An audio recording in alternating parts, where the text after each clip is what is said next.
Middle of winter right now. A lot of people are going to be farming starting coming up here in the spring. Summer hits, weeds are on the farm.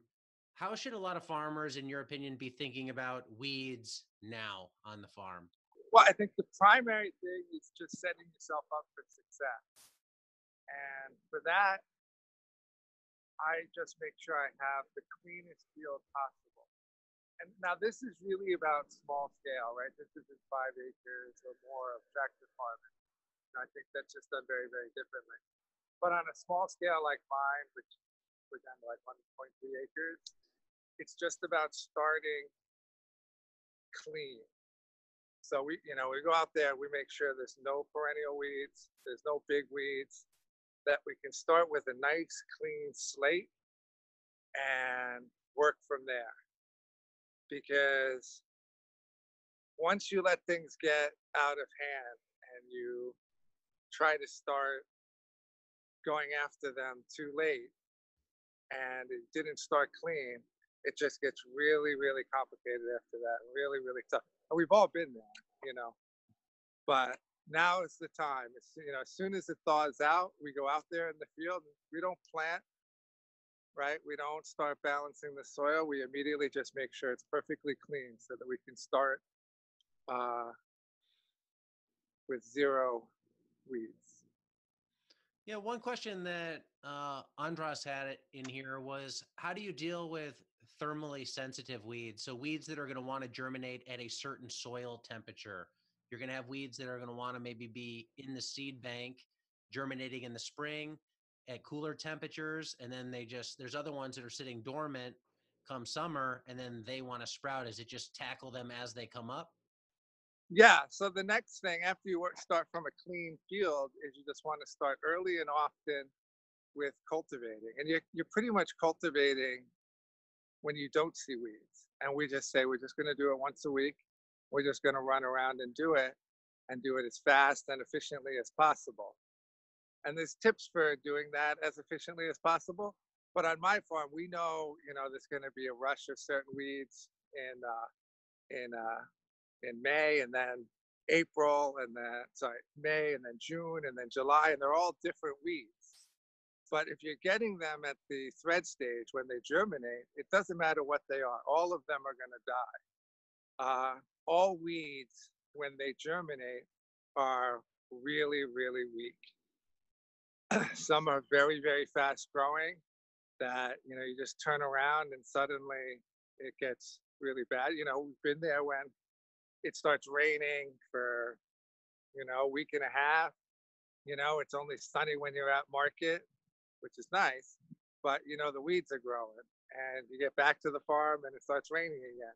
And there's some weeds that can grow really fast, but it has to be done every week, rain or shine, uh, for as often as you can to keep it down. And once that's done, when you're doing something like that, you're just going to be lowering and lowering and lowering the seed bed, especially indoors.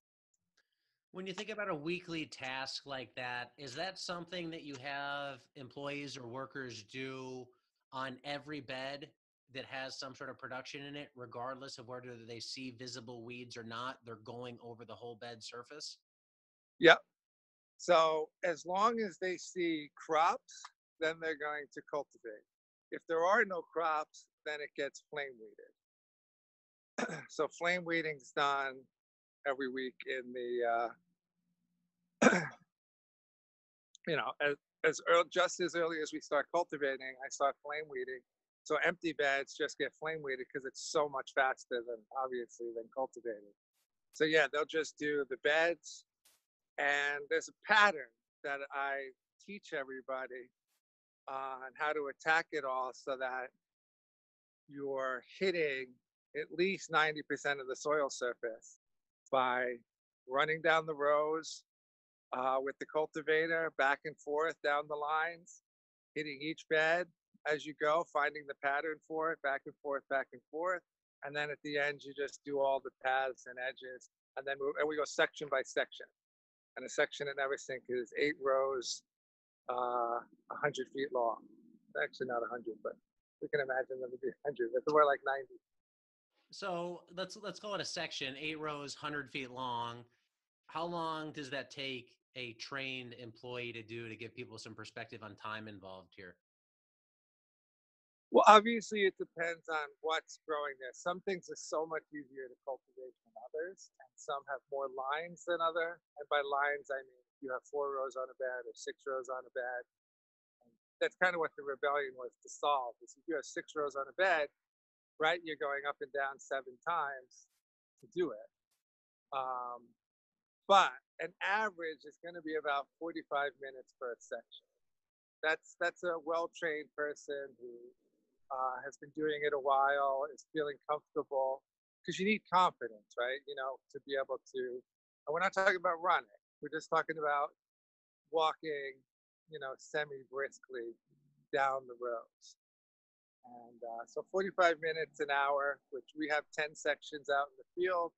So with a couple of workers, you could actually do it in a morning,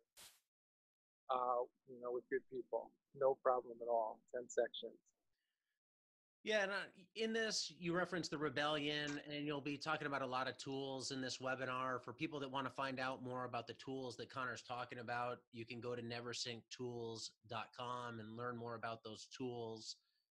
One thing that I realize that comes up on a lot of farms is there's limited labor. A lot of people just starting out, maybe it's just them, maybe it's them and a partner, and they hear 45 minutes over 8 beds, 100 feet long. There's so much other stuff to do that they don't do that because they feel there's other things more important. Weeds take over, and then it becomes a huge problem that almost becomes impossible to dig out of. How would you talk to somebody who has limited labor and a larger space and they just feel like, that's another thing I got to do. I'm not sure how I can fit it in. Well, first, I've been there. It doesn't feel that long ago that just me and my wife Kate were running this farm by ourselves. So I know what that's like. The thing about weeds is I get it, right? You're like, well, we harvest the tomatoes. I know I'm selling that tomato for $2 or whatever you're selling it for. And there's a definite return. You make that direct dollar connection to it. And weeds, you're like, well, if I spend half a day weeding, what did I make?